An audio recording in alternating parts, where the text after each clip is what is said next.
¿Y si la gravedad no es exactamente como nos la enseñó Einstein? ¿Qué pasaría si la expansión acelerada de nuestro universo no se debiera a una misteriosa energía oscura, sino a una propiedad de la geometría del espacio-tiempo que apenas empezamos a comprender? Bienvenidos a un nuevo análisis. Hoy nos sumergimos en un estudio que, se atreve a proponer precisamente eso.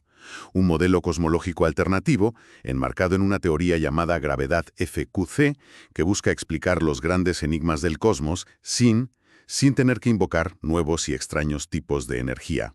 Nuestra misión es desgranar esta teoría, ver cómo se enfrenta a las observaciones astronómicas más precisas que tenemos y, claro, debatir si realmente ofrece una nueva perspectiva viable sobre el universo. A mí, personalmente, la idea me parece fascinante. Podría ser una solución increíblemente elegante a problemas que nos persiguen desde hace décadas. Y yo, por mi parte, tengo que adoptar una postura más escéptica. A ver, la relatividad general de Einstein ha superado con una precisión asombrosa todas y cada una de las pruebas a las que la hemos sometido durante más de un siglo. Cierto. Entonces, la pregunta que yo creo que debemos hacernos es, ¿realmente necesitamos complicarla? ¿O estamos ante un ajuste matemático muy ingenioso, sí, pero que no necesariamente refleja una nueva física fundamental? De acuerdo. Empecemos por ahí, porque es el punto de partida esencial. ¿Por qué buscar alternativas a una teoría tan exitosa como la relatividad general? Y es que, a pesar de su éxito, tiene algunas grietas teóricas. La más famosa es el problema de la constante cosmológica, ¿no? La discrepancia entre el valor teórico y el observado es la mayor de toda la historia de la física. Esto ha llevado a los físicos a pensar que quizás nos falta una pieza del puzzle. Es una motivación legítima, sí. Y el documento que analizamos hoy nos recuerda algo que a menudo se olvida, y es que existen fundamentalmente 3 lenguajes matemáticos distintos para describir la gravedad, que en su forma más simple son... Son equivalentes. Exacto. Y creo que esta es la clave para entender la propuesta. Es como si la naturaleza nos hubiera dado 3 manuales de instrucciones diferentes para el universo. Einstein eligió uno de ellos. El primero, el que todos conocemos, es el lenguaje de la curvatura, la famosa R. La materia le dice al espacio-tiempo cómo curvarse, y la curvatura le dice a la materia cómo moverse. Es la idea de la gravedad como una deformación de la geometría. El segundo lenguaje es el de la torsión, la T. Es una idea, más exótica, que describe una especie de giro o retorcimiento intrínseco del espacio-tiempo. Y el tercero, que es el protagonista de nuestro análisis, es el lenguaje de la no metricidad, la Q. Y aquí es donde se pone realmente interesante. Si la curvatura de Einstein nos dice que si camino en un gran círculo y vuelvo al punto de partida, puede que esté apuntando en una dirección diferente. ¿Cómo explicaríamos la no metricidad de una forma intuitiva? La analogía es bastante buena. Siguiendo con ella, la no metricidad significaría que, al volver al punto de partida, no solo apuntas en otra dirección, sino que tu metro de medir ha cambiado de tamaño. Describe cómo las longitudes y los ángulos se estiran o encogen a medida que te mueves por el espacio-tiempo. En la relatividad general, esta propiedad es cero por definición. Las reglas no cambian. Esta nueva teoría, sin embargo, se construye enteramente sobre la idea de que la gravedad es precisamente ese cambio en las medidas. O sea que no se trata solo de proponer una nueva teoría, sino de apostar por un sistema operativo completamente diferente para la gravedad. Pensar en términos de estirar el espacio en lugar de curvarlo.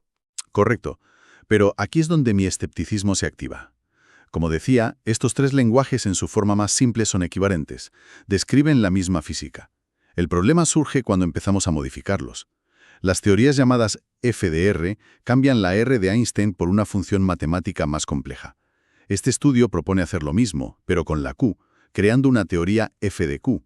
Y mi pregunta es, ¿no estamos simplemente añadiendo parámetros y complejidad matemática para forzar que los datos encajen? Es como si, al no entender una frase en un idioma, en lugar de analizarla mejor, nos inventáramos nuevas reglas gramaticales hasta que signifique lo que queremos que signifique. Entiendo perfectamente la objeción. Suena a que estamos moviendo los postes de la portería, sí. Pero aquí es donde la propuesta de este estudio me parece muy inteligente. Tienes razón en que las teorías FR a menudo tienen un problema. Conducen a ecuaciones de cuarto orden, son una pesadilla matemática y pueden tener comportamientos extraños. Pero Y esta es la gran ventaja. Las teorías FQ generan ecuaciones de segundo orden, exactamente igual que la relatividad general. Son mucho más sencillas y se comportan mejor. Vale, matemáticamente es más limpio, te lo concedo. La simplicidad suele ser una buena guía en física. Pero eso no resuelve la cuestión de fondo. ¿Estamos solucionando un problema físico real o simplemente estamos ordenando nuestras ecuaciones? Todavía no estoy convencido de que necesitemos esto. Pero es que el modelo que proponen, la gravedad F de Q, C, va un paso más allá. No es solo F de Q. Incluye la no metricidad Q y un término de frontera, la C. Y establecen una relación fundamental. La curvatura de Einstein, la R, es simplemente la suma de Q y C. De repente tienes un puente, un marco teórico más general que conecta el lenguaje de la curvatura con el de la no metricidad. No es añadir complejidad por añadir, es explorar una estructura matemática que podría ser más profunda, más unificadora. De acuerdo. Están construyendo un marco que engloba las formulaciones anteriores. Es un ejercicio teórico interesante. Pero la física no vive de la elegancia matemática, sino de la contrastación con la realidad. La verdadera prueba llega cuando se propone un modelo concreto y se le enfrenta al universo real. No se quedan en la abstracción. Proponen una forma específica para su función f de qc y, lo que es más importante, una forma de describir la expansión del universo. La llaman una ley de expansión híbrida para el factor de escala, el ADT, que nos dice cómo ha crecido el universo. Y aquí está la genialidad. Combina una ley de potencias, que funciona bien para el universo temprano, con una ley exponencial, que describe la expansión acelerada actual. La propia matemática de la ley ya contiene la transición de una fase a la otra. Momento, detengámonos ahí, porque ese es un punto crítico. Si de partida se elige una ley de expansión que por su propia forma matemática ya contiene una transición de desaceleración a aceleración, no se está introduciendo la respuesta en la propia pregunta. Me suena a diseñar un coche con alerones y un motor potente, y luego concluir sorprendentemente que está hecho para ir rápido. La verdadera prueba de fuego para una teoría cosmológica no es si puede acomodar la aceleración, sino si los datos del universo exigen de forma natural esa aceleración dentro del modelo. Esa es la pregunta clave, ¿verdad? Y creo que los autores son conscientes de ello. La clave está en si los parámetros libres de ese modelo, los llamados alfa y beta, que controlan esa ley híbrida, son restringidos por los datos. Si cualquier valor de alfa y beta funcionara, entonces sí, sería un simple ejercicio de ajuste de curvas. Pero si solo un rango muy específico y pequeño de esos valores se ajusta a todo lo que observamos, entonces el modelo tiene poder predictivo. Nos está diciendo algo sobre el universo. Bien, ¿y cómo lo comprueban? ¿Qué datos utilizan para poner a prueba el modelo? Aquí es donde el estudio se pone serio. Utilizan un auténtico arsenal de datos cosmológicos de primera línea. Ponen el modelo contra la pared con 3 tipos de pruebas muy diferentes. La primera son los datos OHD, mediciones del parámetro de Hubble en diferentes épocas del universo. Es como tener un velocímetro cósmico que nos dice a qué velocidad se expandía el universo en diferentes momentos de su historia. Un dato fundamental. Exacto. Luego utilizan el catálogo Pantheon Plus, SH0S. Y esto es masivo. Son 1.701 supernovas de tipo Ia. Son nuestras candelas estándar. Como sabemos con mucha precisión cuánto brillan, al observar su brillo aparente podemos calcular a qué distancia están. Es el mismo tipo de datos que llevó al descubrimiento de la aceleración cósmica, así que es un test imprescindible. Y procesar 1.701 supernovas no es tarea fácil. El trabajo estadístico que hay detrás de ese catálogo es monumental. Es la prueba de oro para cualquier modelo que pretenda describir la expansión tardía del universo. Y por si fuera poco, añaden los datos de BAO, las oscilaciones acústicas bariónicas. Son como ecos de ondas de sonido del universo primitivo que quedaron impresos en la distribución a gran escala de las galaxias. Nos dan una especie de regla de tamaño conocido en el cosmos, lo que nos permite medir distancias a escalas gigantescas. Usar estas 3 fuentes de datos juntas es muy potente, porque cada una sondea la historia cósmica de una forma diferente y a escalas distintas. La selección de datos es impecable, y la metodología que usan, el análisis Monte Carlo de cadenas de Markov, es el estándar de la industria en cosmología. De acuerdo, el montaje experimental es sólido. Ahora, lo que importa, ¿qué les dice el universo sobre este modelo? Pues el resultado es como mínimo sorprendente. El modelo predice con éxito la transición del universo de una fase temprana dominada por la materia y en desaceleración a la fase actual de expansión acelerada. Y no solo eso, los datos sitúan esta transición en un desplazamiento al rojo, el ZR, entre 0,71 y 1,99, lo cual es totalmente consistente con las predicciones del modelo estándar. Supera la primera y más importante prueba. De acuerdo, pasa el primer filtro. Es un paso necesario y positivo, pero no es suficiente. Mi escepticismo me obliga a preguntar, ¿qué clase de aceleración predice? Mi temor es que hayamos construido una máquina increíblemente complicada, con no metricidad y términos de frontera, solo para replicar los resultados del modelo estándar Lambda CDM. ¿Nos está diciendo algo nuevo sobre la naturaleza de esta aceleración? La respuesta a eso está en el parámetro de la ecuación de estado, omega. Exacto. Y aquí es donde el modelo muestra su personalidad. En el modelo estándar, la energía oscura es una constante cosmológica, lambda. Su parámetro, omega, vale exactamente -1. No cambia. Es una propiedad inmutable del vacío. Omega es la relación entre la presión y la densidad de energía. Un valor de -1 significa que tiene una presión negativa constante y muy fuerte, que impulsa la expansión acelerada. Pues bien, en este modelo FQQ-C, la energía oscura efectiva se comporta como lo que llamamos quinta esencia. Esto significa que omega no es constante, es dinámico, evoluciona con el tiempo y su valor se encuentra en el rango entre -1 y -1/3. Pero lo más fascinante y para mí lo más elegante del resultado es lo que ocurre en el futuro lejano. A medida que el tiempo avanza, el valor de omega en este modelo converge precisamente a -1. Sé que se comporta como un campo dinámico durante la historia cósmica, pero acaba mimetizando al modelo Lambda CDM en el futuro. Exactamente. No lo reemplaza de forma brusca. Se comporta de una manera más compleja y dinámica, pero converge suavemente hacia el modelo estándar justo en la época donde nuestras observaciones son más precisas. Para mí, eso es una señal de fortaleza, no de debilidad. Es un resultado sutil e interesante, lo admito, pero sigamos tirando del hilo. Hablemos de la física subyacente. Pensemos en estas condiciones de energía como las reglas de tráfico fundamentales del universo.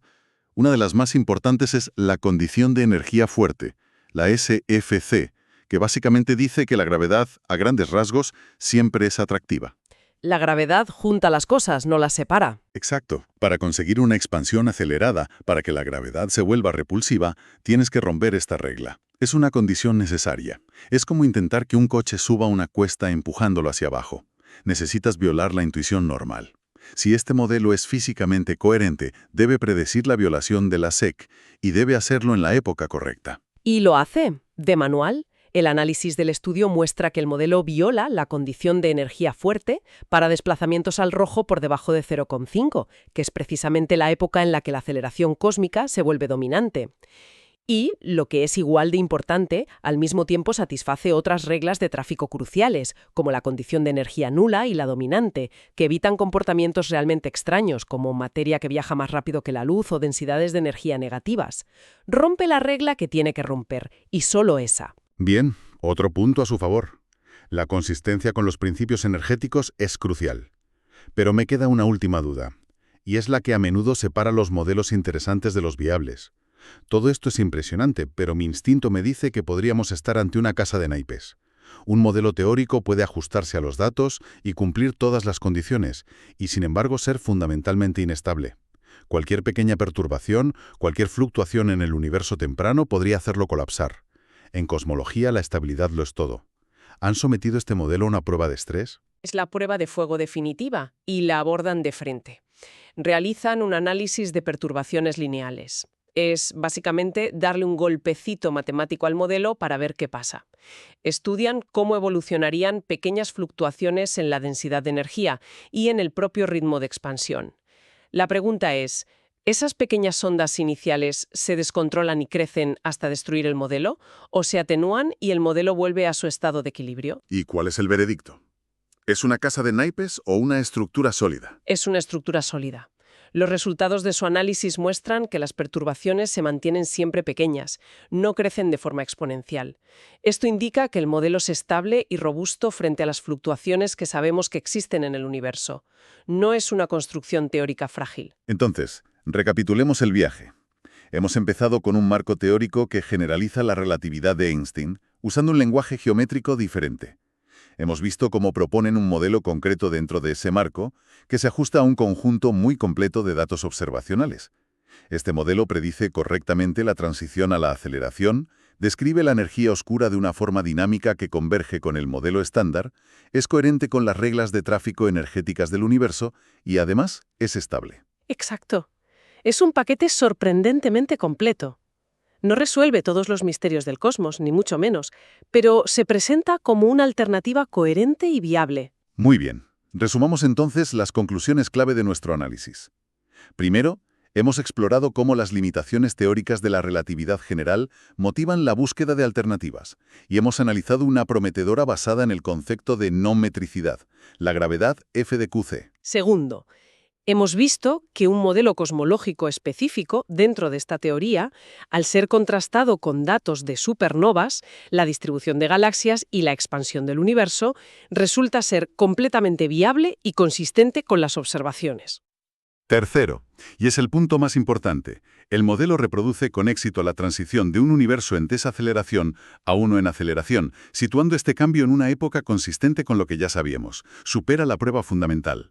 Cuarto, propone una forma dinámica de energía oscura tipo quinta esencia, que tiene la elegante propiedad de converger con el modelo estándar lambda-CDM en el futuro lejano.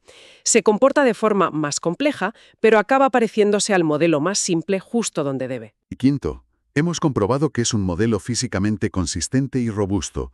Viola la condición de energía fuerte justo cuando es necesario para la aceleración y es estable frente a perturbaciones. Vamos, que no es solo un ajuste de curvas. El estudio concluye con una nota de futuro que me parece el broche de oro. Sugieran que este marco teórico podrá ser puesto a prueba de forma aún más rigurosa con los datos de observatorios de nueva generación, como el telescopio espacial Euclid. Y esto nos deja con una pregunta final para la reflexión. Adelante. Podría ser que la energía oscura no sea en absoluto una entidad misteriosa, un fluido exótico que llena el cosmos, sino la primera manifestación que observamos de una geometría del espacio-tiempo más rica y compleja de lo que habíamos imaginado. Quizás la respuesta a la aceleración del universo no esté en añadir nuevos y extraños ingredientes al cosmos, sino en refinar la propia receta de la gravedad. Una pregunta que nos devuelve al corazón de la física fundamental. Solo el tiempo y telescopios como Euclid podrán empezar a darnos la respuesta. Ha sido un análisis realmente fascinante. Desde luego. Gracias por acompañarnos en esta inmersión. Hasta la próxima.